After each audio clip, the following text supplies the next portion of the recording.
కనికరమునే కోరుచున్నాను అంటే దాని గురించి మాట్లాడుతున్నాడు. మనుషులందరిలో కూడా కనికరము కావాలి అని కోరుకుంటున్నాడు. అంటే మనుషులకు ఏంటి? కనికరం ఉందన్నట్టుగా భ్రమపరుస్తాం అంతే. ప్రతి వ్యక్తి మీద ప్రేమ కలిగినట్టుగా నటిస్తాం అంతే. నిజానికి స్వార్థపూరితమైనటువంటి స్వభావం కలిగిన వాడే మనిషి.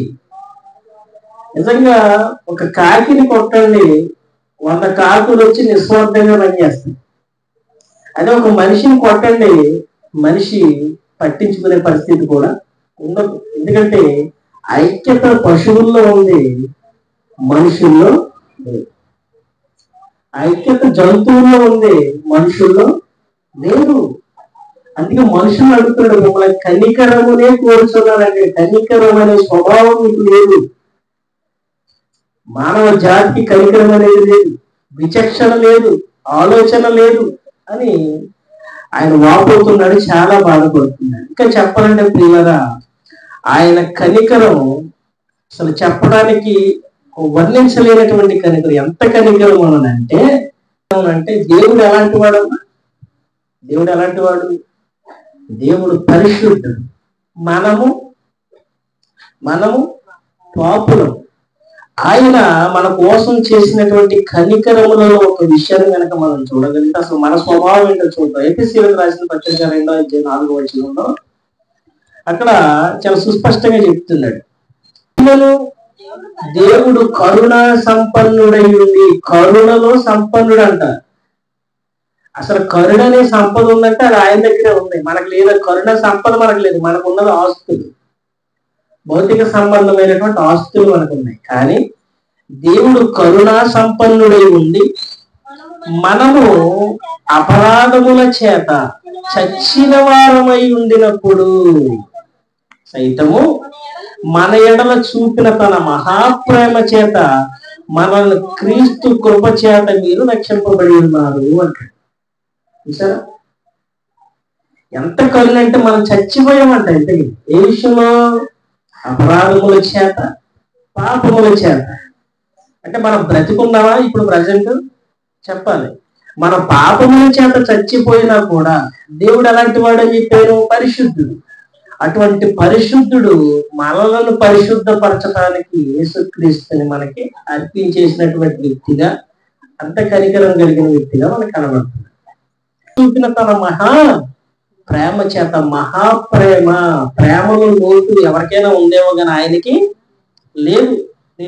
ఎంత ప్రేమ కలిగిన వాడో ఆయన యొక్క లక్షణాలను కనుక మనం చూడగలిగితే శత్రువులను సైతం ప్రేమించగలిగినటువంటి లక్షణం దేవుడు. మనం చాలా సంఘాలను చూస్తుంటాం, చర్చిలకు వెళ్తుంటాం, కానీ అసూయ. కానీ దేవుడు ఏం చెప్తున్నాడు?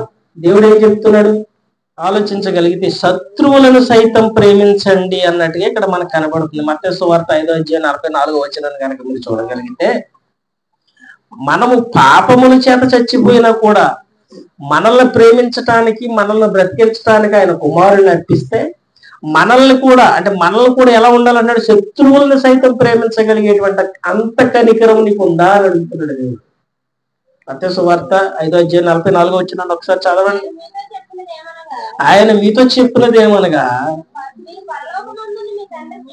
మీరు మీ పరలోకమందున్న తండ్రికి కుమారులయ్యి ఉండునట్లు, పరలోకమందున్న మీ తండ్రికి కుమారులై ఉండునట్లు. ఇప్పుడు యేసుక్రీస్తు వారిని మనం దేవుని కుమారుడు అని అంటాం కదా.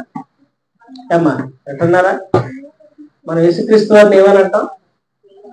దేవుని కుమారుడు అని అంటాం. ఇక్కడ ఏమంటే, మీరు పరలోకమందున్న మీ తండ్రికి కుమారులై ఉండునట్లు మీ శత్రువులను ప్రేమించండి, మిమ్మల్ని హింసించు వారి కొరకు ప్రార్థన చేయండి. ఎంత కనికరము, ఎంత ప్రేమ ఒకసారి ఆలోచించాలి. మనకుందా ఈ లక్షణము? ఎట్టి పరిస్థితుల్లో కూడా ఈ లక్షణాలు మనకు లేవు. ఈ లక్షణాలను సంపాదించుకోవడానికి మనం ప్రార్థనకు వెళుతున్నాం. అర్థమవుతుందా? మన స్వాభావిక సిద్ధాంతాలను, మన పైశాచిక ఆనందాలను విడిచిపెట్టి దేవునిలో అంటు కట్టబట్టడానికే మనం మందిరాలకు వెళుతున్నాం. అవి మర్చిపోయి భౌతిక సంబంధమైనటువంటి ఆకాంక్షల మీద ఆశలు కొడుతూ బ్రతికేస్తూ ఉంటాం. దేవునికి కుమారులై ఉండాలంటే శత్రువులను సైతం ఏం చేయాలంట? ప్రేమించే స్వభావం కావాలి అంటే శత్రువులను సైతం ప్రేమించగలిగినటువంటి ఆ క్యాపబిలిటీ ఎవరికి ఉందంటే దేవునికే ఉంది. మీకు మంచి ఎగ్జాంపుల్ చెప్తాను, చూడండి ఒకసారి రండి పిల్లారా. ఎంత కనికరం ఒకసారి చూడగలిగితే అసలు అద్భుతమైనటువంటి కనికరం అయింది. ఎంత కనికరం చూడండి. లూకాసు సువార్త 23:34 యేసు, తండ్రి వీరేమి చేయించున్నారో వీరు ఎరుగరు కనుక వీరిని క్షమించండి. ఏ సందర్భంలో మాట్లాడుతున్నాడు ఈ మాట? ఎలాంటి వారిని చూసి మాట్లాడుతున్నాడు ఈ మాట? హింసించేస్తున్నారు విపరీతంగా కూడా. వారు హింసిస్తూ చెంపదెబ్బలు కొడుతూ మేకులు కొడుతూ చిత్రహింసలు పెడుతున్నప్పుడు కూడా ఆయన నోటి వెంట వచ్చినటువంటి మాట ఏంటో తెలుసా? కనికరముతో కూడిన, కరుణతో కూడిన, ప్రేమతో కూడినటువంటి మాట. ఆయన ద్వేషంతో మాట్లాడలేదు ఆ మాట, కడుపులో కుట్రలతో మాట్లాడలేదు ఆ మాట, కల్మషము లేని ప్రేమతో కూడిన మాట మాట్లాడేది. ఏమని చెప్పరా? తండ్రి వీరు ఏమి చేయించున్నారో తెలియదు. ఇటువంటి సందర్భం మనకి దాపరిస్తే, మనమే ఈ హింసా విధానంలో ఉంటే, మనమే బాధల్లో ఉంటే ఎదుటి వాడిని కరుణించగలమా? అయ్యే నాది అసలు అవుతుందా మన జీవితంలో? అంటే దేవుడు కుమారుడైన యేసుక్రీస్తు వారు చేసినటువంటి ఆ ధనికను మనం పొందుకోవాలనేది దేవుని సంకల్పం. ఆయన శిలువ మీద కొడుతూ, ఆయన చిత్రహింసలు పెడుతూ, నరకయాత్ర అనుభవిస్తూ కూడా వీరేం చేస్తున్నారు, గురుగారు కనుక వీరిని క్షమించి. ఎంత ప్రేమ అండి, ఎంత కరుణండి, ఎంత జాలి! అసలు మానవ చరిత్రలో లేదా యుగ చరిత్రలో, ఈ ప్రపంచ చరిత్రలో ఇంత ప్రేమ కలిగినటువంటి దేవుడు ఈ భూ ప్రపంచం అది ఎవ్వడూ లేడు. ధర్మాలుగా చెప్పబడుతున్నటువంటి ఏ మతాలలో కూడా ఇంత ప్రేమ కలిగిన వాడు ఎవడూ లేడు. దుష్ట శిక్షణ చెయ్యాలి అని అంటారు, దుష్టులను చంపేయాలంటారు, కానీ ఈయన దుష్టులను సైతం మార్చి ప్రేమించాలంటారు. అది యేసుక్రీస్తుకున్న ప్రత్యేకత. తండ్రి వీరు ఏమి చేయించున్నారో వీరు ఏడుగురు వరకు వీరిని క్షమించండి అన్నాడంటే ఆయన ఉన్నటువంటి సందర్భం ఏంటి? ఆయన ఏమైనా అందలం మీద ఉన్నాడా? ధనికుల బంగ్లాలో ఉన్నాడా? ఏమైనా మంచి విందు భోజనాలు చేస్తే వీళ్ళు క్షమించాయని అన్నాడా? ఆయనే చిత్రహింసలు పడుతున్నాడు, ఆయనే బాధలు పడుతున్నాడు. మహాయాతన, అసలు కొన ఊపిరితో మాట్లాడుతున్నటువంటి మాట. అంటే ఒక మనిషిని రక్షించడానికి తన ప్రాణం పోయేటప్పుడు కూడా ప్రేమ చూపించాడంటే అటువంటి ప్రేమ మనలో ఎవరికైనా ఉందా చెప్పండి మీరు నాకు. అటువంటి ప్రేమ నీకు నాకు ఉందా చెప్పండి మీరు నాకు. ఎట్టి పరిస్థితుల్లో ఆ ప్రేమ మనకు కనబడదు. ఆ ప్రేమ కనబడితేనే మనకు గ్రహిస్తాం. ఈ శత్రువుల కొరకు ప్రార్థన చేయండి అనే మాట ఊరకనే అనలేదు ఆయన. మనకు మంచి చేస్తే వీళ్ళంతా మంచివాళ్ళు, మనకు చెడు చేసినా చెప్పాలి మంచివాళ్ళేనా అనగలమా? అనలేదు. పిల్లరా, మన కనుదృష్టి, మన ఆలోచన, మన విధానం లోకం వైపు కాదు దేవుని వైపు చూడగలిగినప్పుడు సమస్త జీవరాశిలో కూడా మంచే కనబడుతుంది. అసూయ విద్వేషాలనేవి మనల్ని చలించకుండా ఆపగలిగేటువంటి శక్తి దేవుడు మనకి అనుగ్రహిస్తాడు.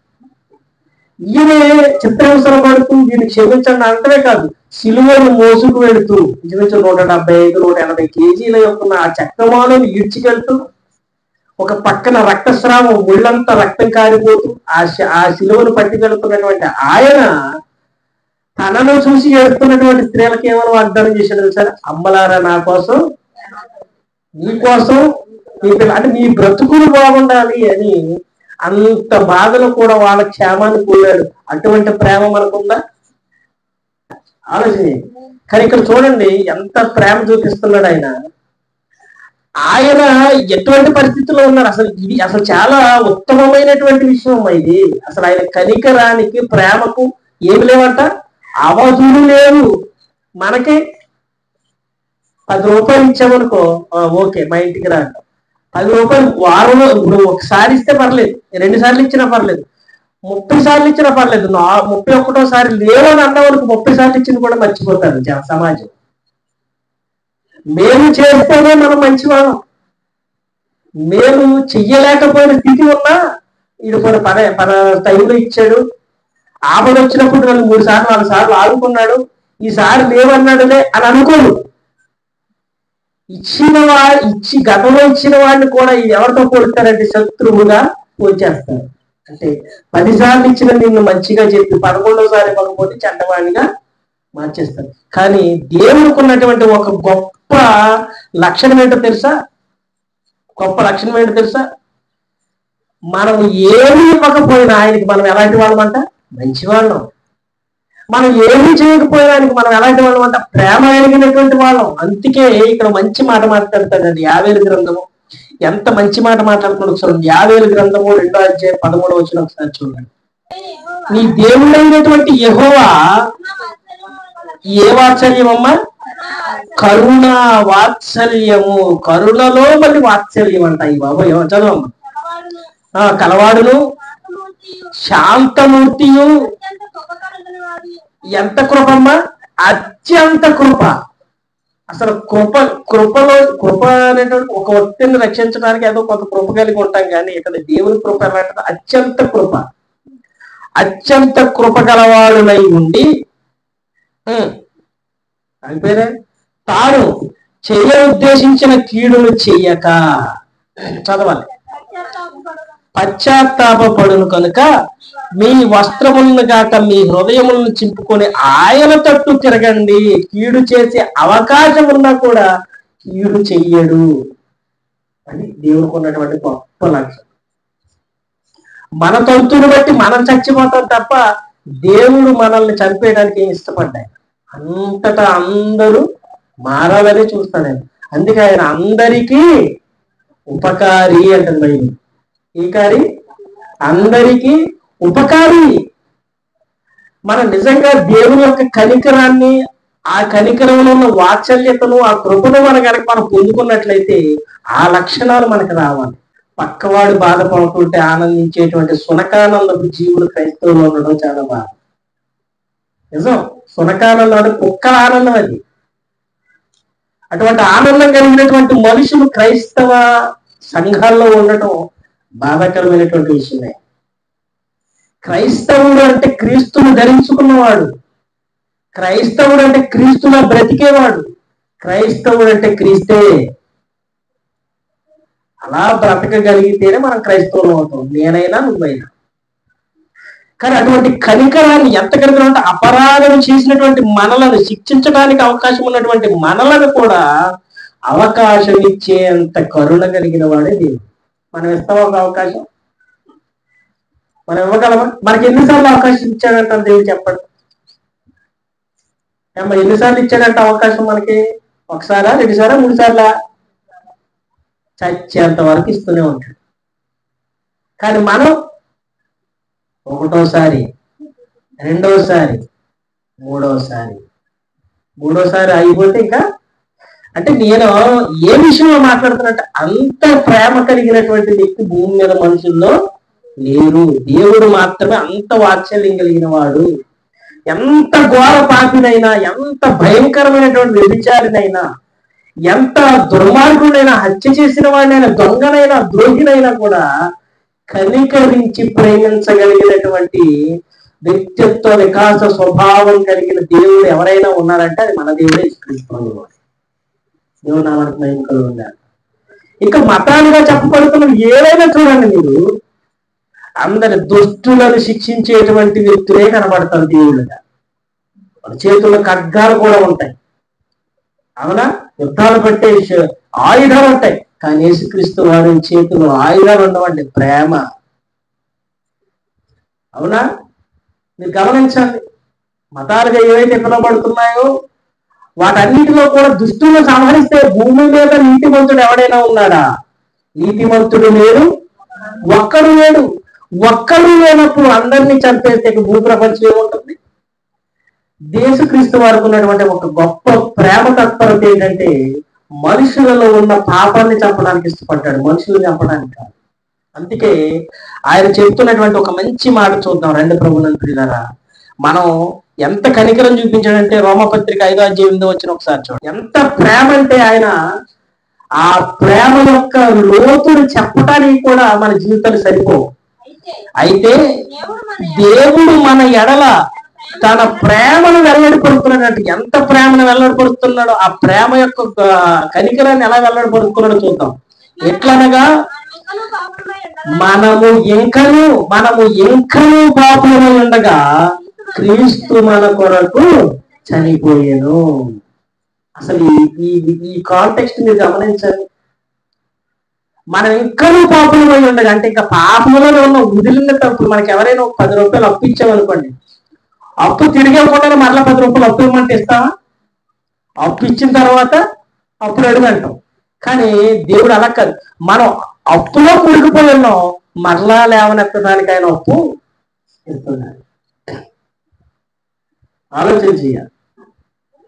మనం ఇంకనూ పాపులమై ఉండగా ఇంకను అంటే మనం ఎప్పటికీ పాపులంగానే చచ్చిపోతాం. ఒకసారి ఆలోచించాలి. మనం పాపులమై ఉండగానే క్రీస్తు మన కొరకు ఏం చేశాడట అంటే పాపుల కొరకు ప్రాణం పెట్టినటువంటి గొప్ప వ్యక్తికి ఎవరు కనబడుతున్నారంటే యేసుక్రీస్తు అని. అంటే ఆయన కనికరానికి మితి లేదు. ఆయన కనికరాన్ని మనం వర్ణించలేం. ప్రభుత్వం చాలా మంది అనుకుంటున్నారు ఏం కనికరం చూపించాడు, నా జ్ఞానం నా తెలివి అని అనుకుంటాం. అస్సలు ఏం కాదు. అస్సలు మనం ఏం నీతిమంతులం కాదు. తీతుకు రాసిన పత్రిక 3:5 ఏదో గొప్ప వ్యక్తులం కనుక, మనం ఏం గొప్పవారం కనుక దేవుడు మనం ప్రేమించేస్తున్నాం అనుకుంటున్నామేమో. కాదు పిల్లరా, మనం గొప్పవాళ్ళమేం కాదు, మనం ఏం నీతిమంతులమేం కాదు, మనం ఏం పరిశుద్ధులం కాదు. కానీ ఆయన ఎందుకు ప్రేమిస్తున్నాడంటే ప్రేమే ఆయన గనుక, కనికరమే ఆయన గనుక. ఆయనకు వ్యతిరేకమైన లక్షణాలు ఏమీ లేవు, అన్ని ప్రేమతో కూడినటువంటి లక్షణాలే. చూడండి అక్కడ ఎంత మంచి మాట్లాడతాడో. తీతుకు రాసిన పత్రిక 3:5 మనము నీతిని అనుసరించి చేసిన క్రియల మూలముగా కాక అంటాడు. సరే, మనము నీతిని అనుసరించి చేసిన క్రియల మూలముగా కాక. మన నీతి ఏంటి చెప్పండి ఒకసారి. మన నీతి ఏంటి? మనం ఏ నీతిమంతులు అని చెప్పండి. ఏ విషయంలో నీతిమంతులు చెప్పాలి.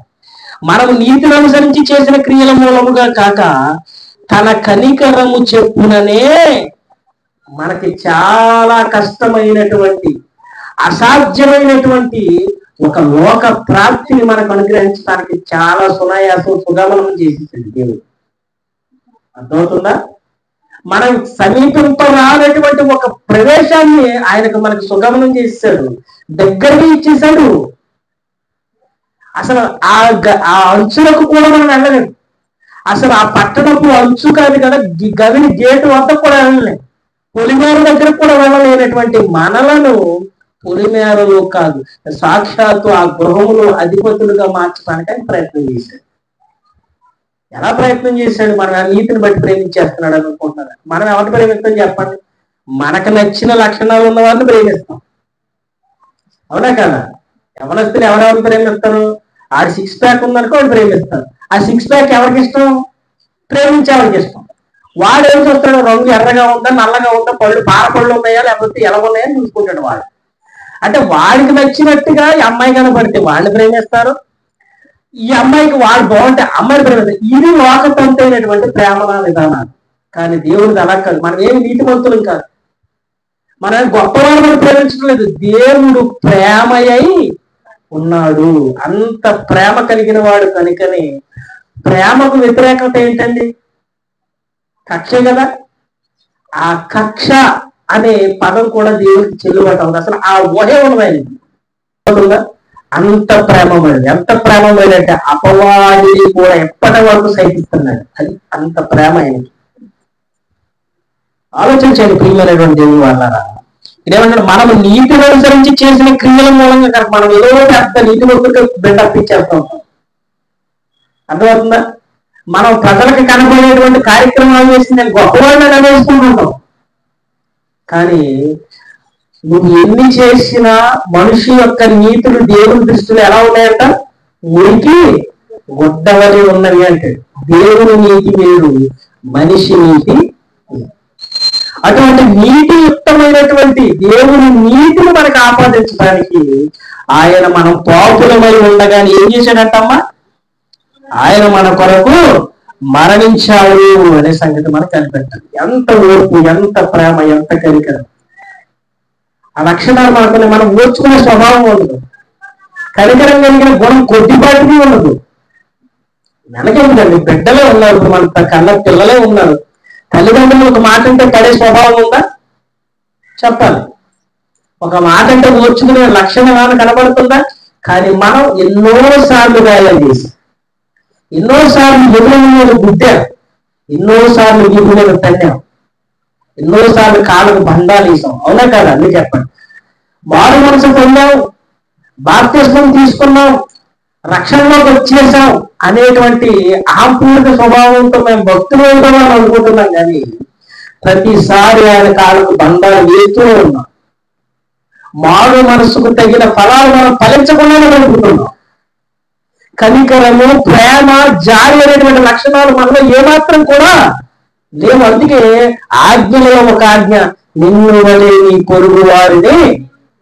అది ఈ మాట ఎవరైనా చెప్పగలరా? ప్రపంచ మేధావులు ఎవరైనా, ప్రపంచంలో దేవుళ్ళ కొనబడుతున్నటువంటి వారు ఎవరైనా చెప్పగలరా? నీ పొరుగు వారిని ప్రేమించమని. మన శరీరాన్ని, మన అందాన్ని, మన గృహాన్ని ఎంత ప్రేమించుకుంటామో అంతగా ఎదుటి వారిని కూడా ప్రేమించగలిగే లక్షణాలు మనకు రావాలి. రావటానికి మనం ప్రయత్నం చేయాలి. ఆలోచన చేయండి ప్రియమైనటువంటి దేవుని వల్ల ఎంత ప్రేమ అంటే, ఒక్కసారి కొంతమంది వ్యక్తులను చూపిస్తాను రండి. అసలు ఎంత దుర్మార్గులు అంటే వీళ్ళు ఒకసారి చూద్దాం. నెహెమ్యా గ్రంథము 9వ అధ్యాయం. రండి ప్రియులారా, ఒకసారి వెళదాం. నెహెమ్యా గ్రంథము 9వ అధ్యాయం 16వ వచనం నుంచి చూస్తే, వీళ్ళ దుర్మార్గత అవధులు లేనిది, దేవుని ప్రేమ అవధులు లేనిది, కానీ వీళ్ళ దుర్మార్గత అవధులు లేనిది. మనుషుల యొక్క దుర్మార్గత అవధులు లేనిదైతే దేవుని ప్రేమ కూడా అవధులు లేనిదే. అర్థమవుతుందా? పాపం ఎక్కడ ఎక్కువ విస్తరిస్తుందో అక్కడ దేవుని కృప అంతరికంగా మనల్ని రక్షిస్తుందనే సంగతి మనకి అర్థమవుతుందా? ఆలోచన చేయాలి. చూద్దాం ప్రియులారా, జాగ్రత్తగా చూద్దాం. నెహెమ్యా గ్రంథము 9వ అధ్యాయము 16వ వచనం నుంచి చదువుకుంటూ ముందుకు వెళితే చూడండి, అక్కడ ఎంత ఓర్చుకుని, ఎంత సహించి, ఎంత ప్రేమించాడు ఆ జనాంగాన్ని ఒకసారి చూద్దాం రండి. అయితే వారు ఎవరు? వీరు ఇశ్రాయేలు జనాంగం. వారును మా పితరులను గర్వించి లోబడనొల్లక నీ ఆజ్ఞలకు చెవి యొగ్గకపోయి. ప్రజెంట్ ఇప్పుడు కూడా చెవి ఎక్కుతున్నారా? మీరు చెప్పాలి. ఇశ్రాయేలు జనాంగమే చేశారని అని అనుకుంటున్నాం. కానీ నిజం చెప్పండి, ఈనాడు క్రైస్తవులుగా చలామణి అవుతున్నటువంటి మనము దేవుడి ఆజ్ఞలకు లోబడుతున్నామా? ఏమాత్రమైనా లోబడుతున్నామా? ఎట్టి పరిస్థితుల్లో కూడా లోబట్ల. మందిరానికి వెళ్ళినప్పుడు భక్తియుక్తమైనటువంటి మాటలు మాత్రమే కనబడుతున్నాయి. శరీరం లోపల అంతర్గతం అంతా కూడా పాపమయమైపోతుంది.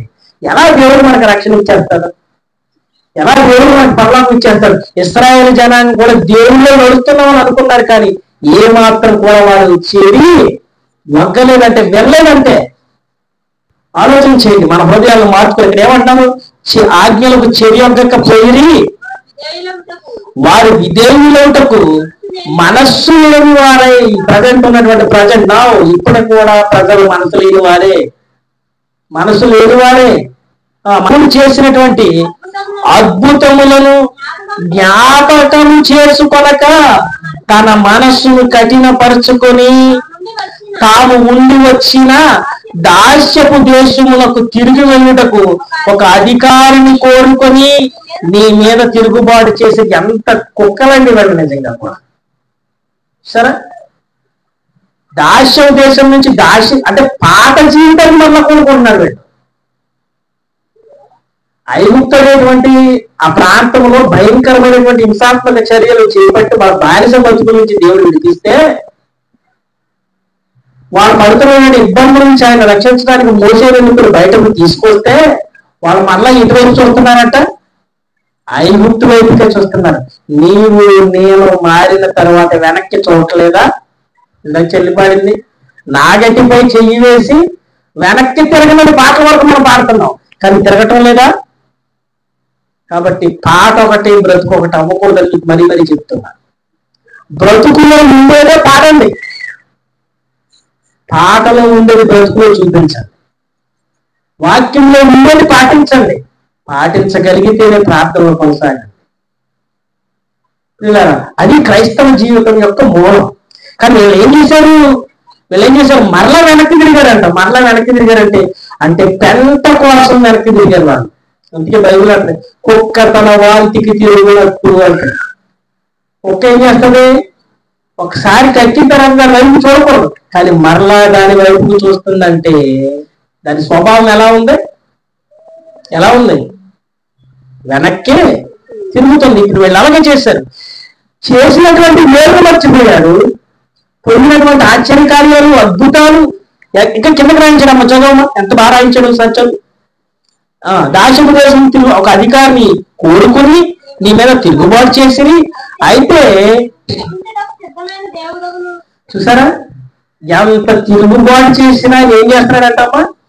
క్షమిస్తున్నాడు. అదే కనికరం, ఈ కనికరం. అందుకే మన దేవుడు గొప్పవాడు.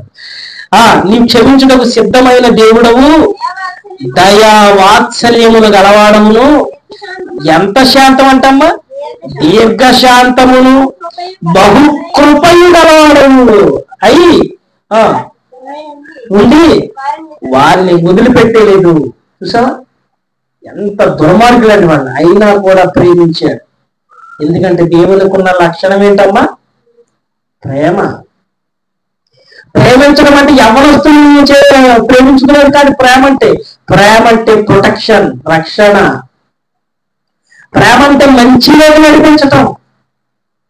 ప్రేమించడం అంటే భవిష్యత్తు చూపించటం. ప్రేమించడం అంటే దేవుడిని దగ్గర చేయటం. ప్రేమించడం అంటే సినిమాలకు తీసుకెళ్ళటం కాదు. ప్రేమించడం అంటే రోజా పూజవటం కాదు. ప్రేమించడం అంటే గుండెల మీద ఏదో పచ్చబొట్టు పడిపించుకోవడం కాదు. ప్రేమించడం అంటే మంచి మంచి వస్త్రాలు ఇచ్చి ఉంచుకోవడం కాదు. ప్రేమించడం అంటే కార్లు ఇవ్వటం కాదు. ప్రేమించడం అంటే సీట్స్ ఇవ్వటం కాదు. ప్రేమించడం అంటే రింగులు ఇవ్వటం కాదు. ప్రేమించటం అంటే మనిషిని బ్రతికించటం. అది దేవుని ప్రేమలో ఉన్న గొప్పతనం. ఆ ప్రేమే మనం కలిగి ఉండాలి.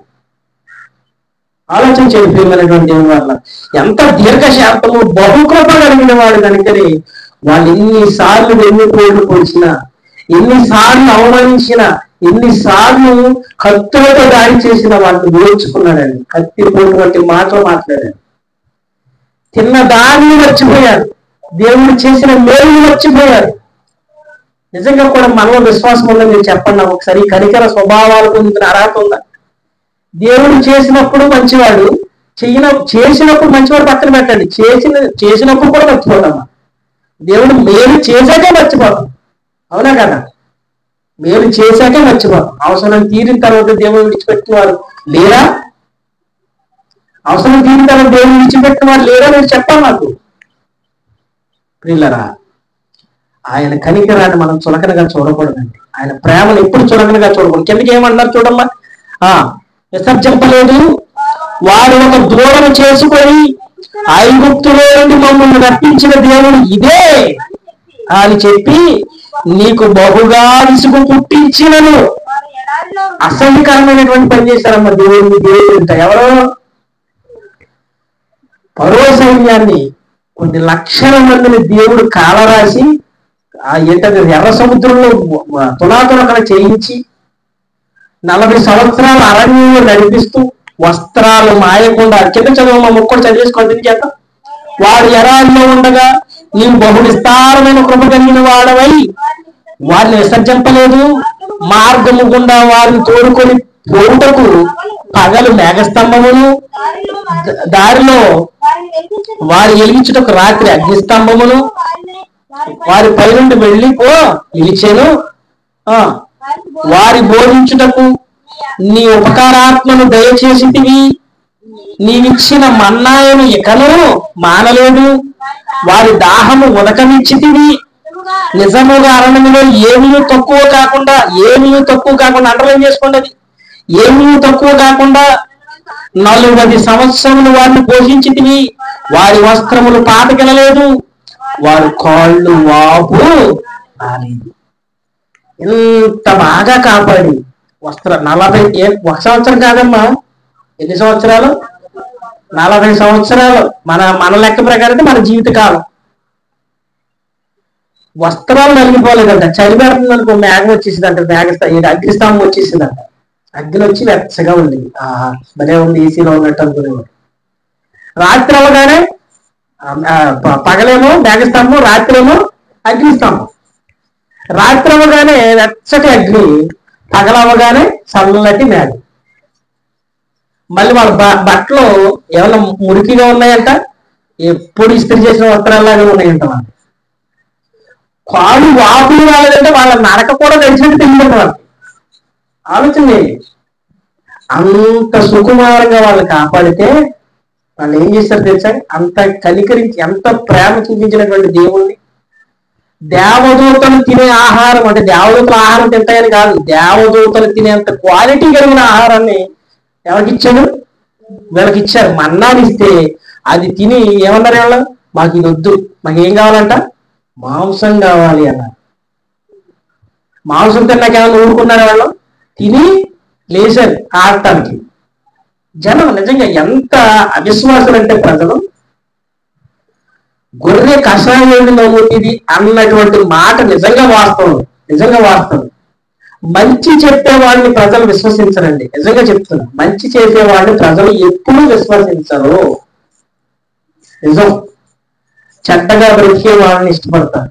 ఎందుకంటే వాళ్ళ స్వభావం ఏంటి? చెడు స్వభావం కనుక. దేవుడు ఎంతో ఉన్నతంగా వాళ్ళని రక్షించి బయటకు తీసుకొచ్చి పోషణ చేస్తే, పరో సైన్యాన్ని, పరో ఆ రాజ్యాధికారాన్ని అణగదొట్టి ఒక రాజు దగ్గర నుంచి వాళ్ళని బయటకు తీసుకొస్తే, మమ్మల్ని తీసుకొచ్చింది ఎవరన్నారమ్మ వాళ్ళు? ఎవరంట? తోడ గడ్డి మేసే ఎద్దు రూపములకు మార్చేది కీర్తన గ్రంథంలో రాయబడింది. అంటే దేవుని ఎలా మార్చారు? పశువుగా మార్చారండి ప్రజలు. ఇవాళ సంఘాల్లో కూడా దేవుని అలాగే చేస్తున్నారు, బాధపడుతున్నారు. లేనిపోని తప్పుడు బోధలు, తప్పుడు శబ్దాలతో దేవుని అవమానపరుస్తున్నారు. మనుషుల యొక్క సొంత ఆలోచనలతో చేస్తున్నారు. వాక్యానుసారమైనటువంటి బోధన విధానాలు నేర్పించడం లేదు సంఘాలకు. నచ్చినటువంటి దాన్ని నచ్చిన విధంగా నచ్చినట్టుగా మార్చుకొని దేవుని యొక్క వాక్యాన్ని లోకంలో కట్టేసి లోకాన్ని కలిపి మిళితం చేసి మొత్తాన్ని కలుపుకుని పాటించేస్తున్నారు. అవునా కదా? వాక్యాన్ని కూడా ముహూర్తాలతో పోల్చి చదివేటువంటి రోజులు వచ్చేస్తున్నాయి. జాగ్రత్త. ఇలా ఇటువంటి ఇశ్రాయేలు జనాంగం ఎంత దుర్మార్గతగా చేశారు వాళ్ళు. గడ్డి మేసే ఎద్దు అసలు నిజంగా అసలు వీళ్ళు అన్నం తింటున్నారు. ఒక మనిషి, దేవుడు మనుషులు ఎలా చేశాడమ్మా? దేవుడు మనుషులు ఎలా చేశాడు? తన స్వరూపంలో తన పోలికలో తీసుకున్నాడు. ఎంత ప్రేమ, ఎంత కనికరం ఉంటే అలా చేశాడు. అంత ఇష్టంగా రొమ్ములు అత్తుకుని నా అరచేతుల్లో చెక్కుకున్నాను అనేటువంటి రూపక అలంకారంగా గొప్ప అతిశక్తితో రాయించినటువంటి పదాలతో మనిషిని సృష్టించుకుంటే, మనిషి మాత్రం దేవుని ఎలా చేసుకున్నాడంటే గడ్డి వేసే ఎద్దుల పనికి మార్చేశాడు. అంటే దేవుడు అనేవాడు మనిషికి కింద బ్రతకాలని కోరుకుంటున్నాడేమో మనిషి. అవునా కదా? అవునా కదా? దేవుడి మందిరానికి కూడా మనకి నచ్చినప్పుడు వెళ్తాం, దేవుడి సమయానికి వెళ్తామా? అదే గత వారంలో చెప్పాను. దేవుణ్ణి వాడుకునే ప్రజలు ఉన్నారు కానీ దేవుడు వాడుకునే ప్రజలు లేరు. దేవుణ్ణి వాడుకుంటారు, అవసరం నిమిత్తం దేవుని ఎలా అయినా వాడుకుంటారు. దుర్మార్గుడు కూడా దేవుడే ఉంటాడు అంటాడు. ఇంకా మంచి తోటి వాడు చేసేది మోసం, వాడు చేసేది అన్యాయం, వాడు ఎదుటివాడికి ఇల్లు కోరుకుంటాడు, ఎదుటివాడిని మోసం చేస్తాడు. అయినా ఎవరంటే దేవుడే అని చెప్తాడు. అంటే దుర్మార్గుడు కూడా లోటు ఎవరు?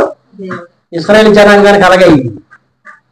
ఇశ్రాయేలు జనాంగం అలాగే చేశారు. అంత ఓర్చుకున్న ఆయన ఏమంటున్నాడు చూడమ్మా, ఎంత ఎంత ప్రేమ, ఎంత కనికరమో చూడమ్మా.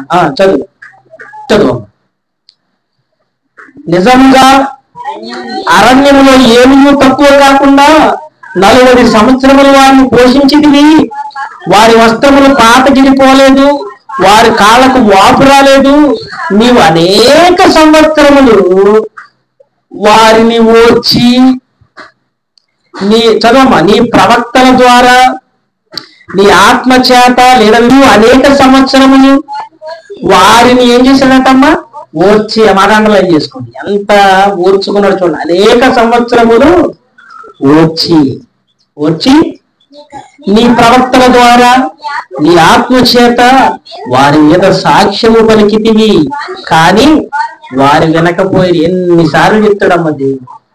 అదే మనమైతే సమరసింహారెడ్డి కత్తి చేతిలో సుత్తి, మాట్లాడితే కత్తి. కత్తితో నరకటమే గొప్పది, అంతే కదా. ప్రాణానికి ప్రాణం, రక్తానికి రక్తం. ఈ చూడండి, నిజంగా దేవుడు వాళ్ళ రక్తం చిందిస్తున్న, వాళ్ళు ఎందుకు పడిపోతున్నా, శత్రుత్వం కలిగి ప్రవర్తిస్తున్నా ప్రేమిస్తూనే ఉన్నాడు. చూడండి అక్కడ ఎంత మారాయించాడు. అనేక సంవత్సరంలో వారిని వచ్చి నీ ప్రవక్తల ద్వారా నీ ఆత్మ చేత వారి మీద సాక్ష్యం పలికితే గాని వారు వెనకపోయి, కాగా నీవు ఆయా దేశములో ఉన్న జనుల చేతికి వారికి అప్పగించితివి మారతారని. అయినా కూడా అయితే నీ ఏ ఉపకారం అమ్మా? మనం అందరం ఉపకారులమా? చెప్పాలి, మనం ఉపకారులమా? కాదు. నీవు మహా ఉపకారిమై ఉండి వారిని బొత్తిగా నాశనము చేయక విడిచిపెట్టకయూ ఉంటుంది. అటు విడిచిపెట్టలేని పరిస్థితి, ఇటు నాశనం చేయలేని పరిస్థితి. ఎంత ప్రేమిస్తున్నాడు చూడండి మనుషులు, అంత ప్రేమ అండి. అందుకే తప్పిపోయినటువంటి కుమారుడు ఉదాహరణ కూడా దేవుడు చెప్పాడు. ఆస్తంతా పట్టుకెళ్ళిపోయాడు, ఇష్టం వచ్చినట్టు తినేశాడు, తాగేశాడు, పందులు కొట్టే తినికి తినడానికి రెడీ అయిపోయాడు. మరలా నా తండ్రి దగ్గరికి వస్తానంటే అంటే మనకు కావలసినట్టు అంతా కూడా పట్టుకెళ్ళిపోయాడు, ఇంకెవ్వాల్సిన పని ఏమీ లేదు. కానీ అంతా తగలేసుకుని మరలా వచ్చినా కూడా అతనికి ఉంగరం చేయించాడు, కనికరపడి ముద్దు మెడ మీద ముద్దు పెట్టేశాడు. అంటే దేవుడు కోరుకుంటుంది ఏంటో చెప్పనా, మనల్ని ఎంత ప్రేమిస్తాడంటే ఎన్నిసార్లు గాయం చేసినా మనం మార్చుకుని అయ్యా నన్ను క్షమించాలంటే కరిగిపోయేటువంటి స్వభావం మన దేవుడికి ఉంది. అలాంటి పాపం చేయమనా దేవుడు చెప్పేది? చెప్పాలి. అలాంటి వాడు తప్పు చేస్తున్నప్పుడు కూడా ఆయన బడుల చేతికి అప్పగించాడంటే వాడు మారుతాడు, నువ్వు దెబ్బ కూడా పడతాడు. ప్రేమ కలిగిన వాడు ఏం చేస్తాడు?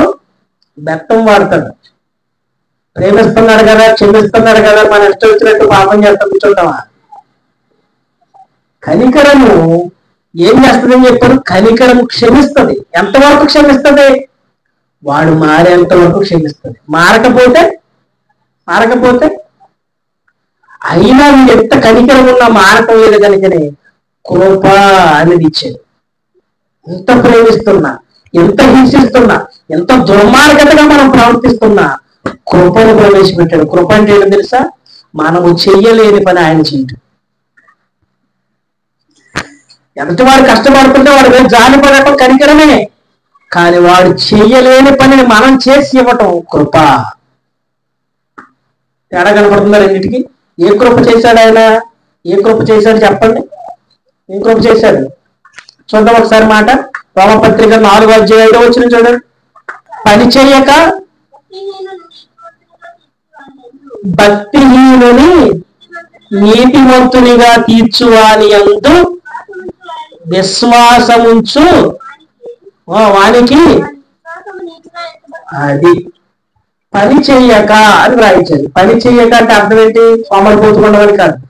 పని చెయ్యక అంటే క్రియలు చెయ్యక అని అర్థం.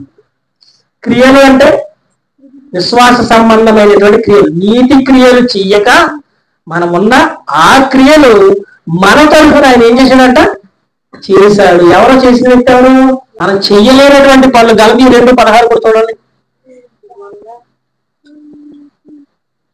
గలతీ 2:16 గలతీలకు రాసిన పత్రిక 2:16 కూడా చూడండి. ధర్మశాస్త్ర సంబంధ క్రియల మూలమున ఏ శరీరియు నీతిమంతుడని తీర్చబడదు అని క్లారిటీగా ఉంది. అక్కడ ఉందా? అలా ఉందా లేదా? ధర్మశాస్త్ర సంబంధ క్రియల మూలమున ఏ శరీరియు నీతిమంతుడని తీర్చబడడు కదా. అంటే ధర్మశాస్త్ర సంబంధమైన క్రియలు మనం చెయ్యలేని వారము. ఆ ధర్మశాస్త్రాన్ని నెరవేర్చడానికి ధర్మశాస్త్రాన్ని తన దేహం మీద అప్లై చేసుకున్నాడండి. ఎవరో? యేసుక్రీస్తు. ఉచితమైనటువంటి కృప మనకు అనుగ్రహించేశాడు. అందుకే దేవుడు మనకు లోపలిపోయాడు. అవునా కదా? అవునా కదా? ఫ్రీగా ఏదైనా ఇచ్చామనుకోండి దాని వాల్యూ ఇస్తాం మనం. ఫ్రీగా వాక్యం పెట్టున్నారు కాబట్టి మీకు విలువ తెలియదు, అంతే కదా? ఉచితంగా దేవుడు కృపను ఇచ్చాడు కనుక, కనికరము చేత కృపను అనుగ్రహించాడు కనుక, ఆ జాలి ఏం చేసిందంటే పాపాత్ములమైన మనలను రాజ్యవాసులుగా చేయటానికి కృపగా మారిపోయి క్రియ చేసేసింది. ఎంతగా చేసిందంటే మనం చచ్చిపోయి ఉన్నాం కనుక, మనం బ్రతకలేని వారం కనుక, మనంతటా మనం జీవించి ఆ యుద్ధం పోరాటం చేసి ఆ పాపాన్ని జయించే శక్తి లేదు కనుక, ఆ జాలని ఆ ప్రేమ రూపం దాల్చి కృపగా మారి నువ్వు చేయవలసినటువంటి పనులు ఫ్రీగా చేసి, నువ్వు చెల్లించవలసినటువంటి రక్తాన్ని ఆయన చిందించేసి మనందరి కొరకు ధర్మశాస్త్రానికి సమాప్తిగా మారిపోయాడు. మాటల ఇది చెప్పండి, మాటల ఇంత ప్రేమ కనికరము కృప కలిగిన దేవుడు ఎక్కడ దొరుకుతాడు మనకి? ఇంత ఇంత గొప్ప సాన్నిధ్యాన్ని, సంఘాలను, విశ్వాస జీవితాన్ని, క్రమాన్ని ఎలా వదులుకుంటున్నాం మనం అంటే ఉచితంగా వచ్చింది కనుక. అంతే కదా, మనం డబ్బు ఎత్తు కొనుక్కున్నదైతే చాలా నచ్చుతుంది కదా, అవునా కదా? విన్నారా? అది చాలా పొరపాటు. చూడండి మంచి మాట. రోమపత్రిక 3:24 కాబట్టి నమ్మువారు అంటే మనం అందరం ఇప్పుడు యేసుక్రీస్తుని నమ్మేసుకున్నాం కాబట్టి గొప్పలు అయిపోవాలి కాదు, కేవలము ఆయన కృపచేతనే క్రీస్తు యేసునందరినీ విమోచనము ద్వారా ఉచితముగా నీతిమంతులమని తీర్చబడుతున్నాము. కష్టతరమైనటువంటి పనిని ఆయన చాలా సులభముగా అంటే ఆయన దృష్టిలో సులభమని కాదు, మనకి సులభంగా చేసేసాడు. ఎవరెస్ట్ శిఖరం ఎక్కాలంటే మనం ఏం చేయాలమ్మా? అక్కడికి వెళ్ళాలి, ఆ కొండకి ఎక్కేటువంటి ఆ మోపులు అవన్నీ కూడా చక్కగా సెట్ చేసుకోవాలి, అంతే కదా? కానీ యేసుక్రీస్తు ఏం తెలుసా?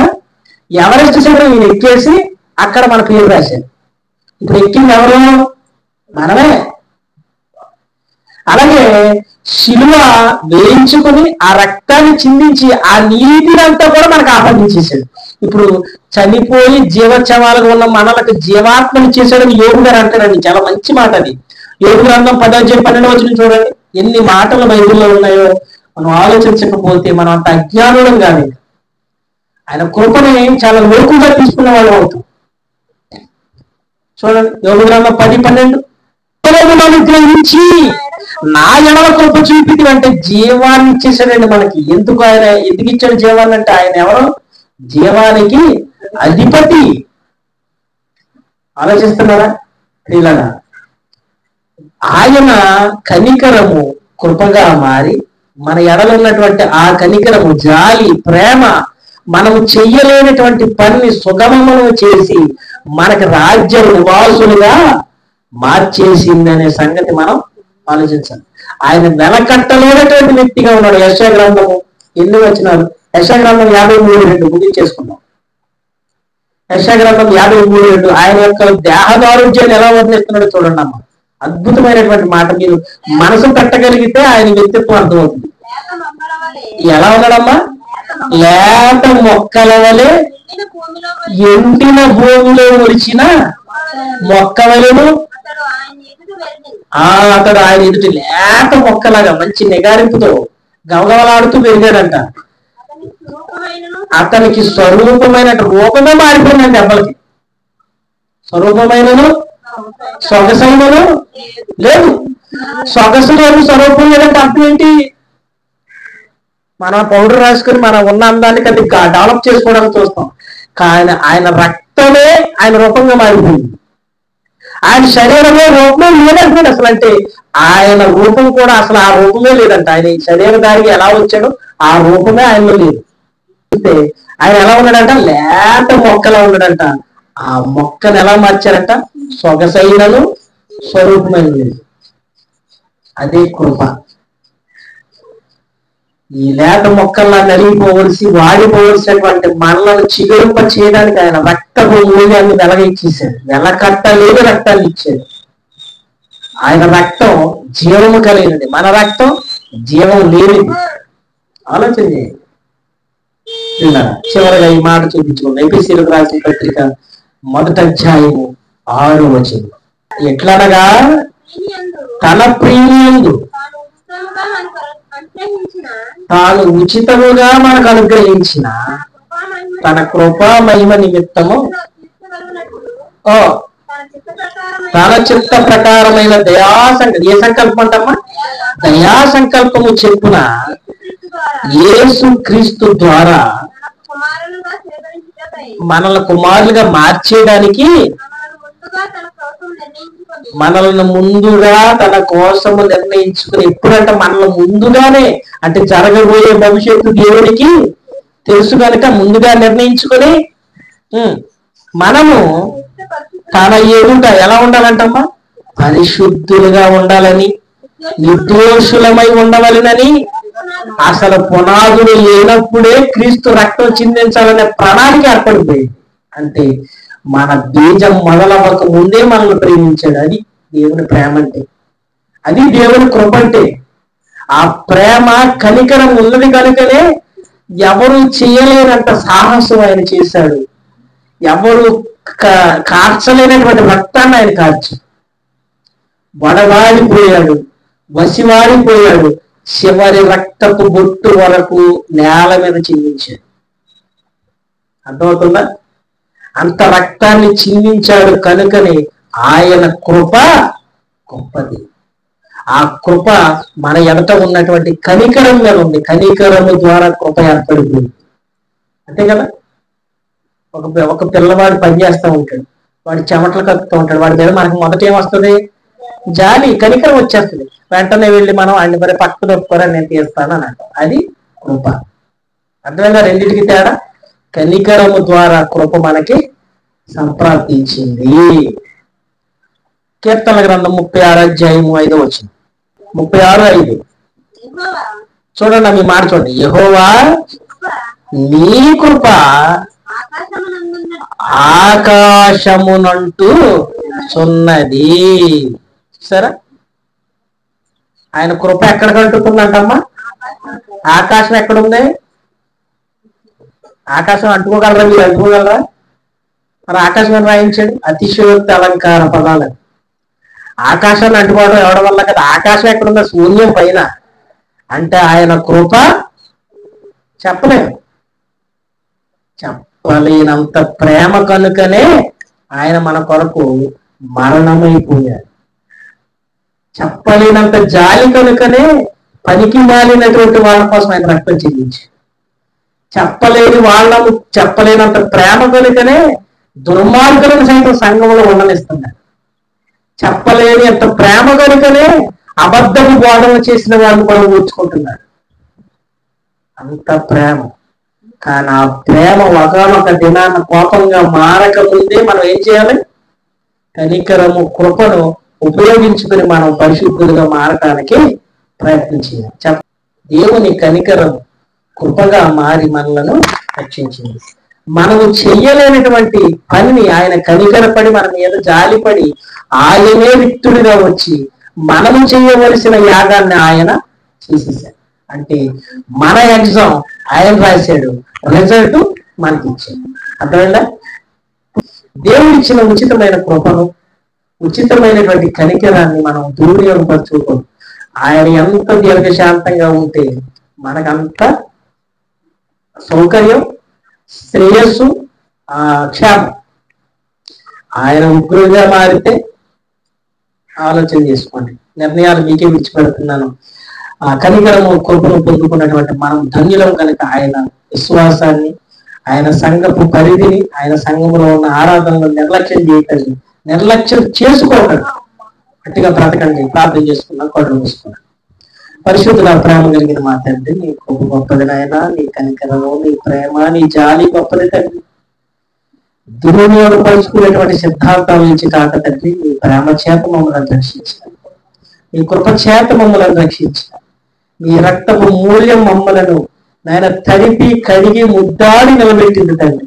ఆ ప్రేమ తత్పరతను ప్రభు పొందుకొని క్రైస్తవ విశ్వాసంలో ముందు కొనసాగడానికి సహాయం చేయండి. నాకు ఇచ్చిన ఈ ప్రేమను, కనికరాన్ని పొందుకొని మేము కూడా ప్రేమమయమై బ్రతికేటువంటి వ్యక్తులుగా, కనికరం కలిగిన వ్యక్తులుగా, మీ కృపను పొందుకునేటువంటి వ్యక్తులుగా ఉండటానికి సహాయం అందించాలి. యేసు నామములో ప్రార్థన వేడుకుంటున్నాం తండ్రి. ఆమేన్.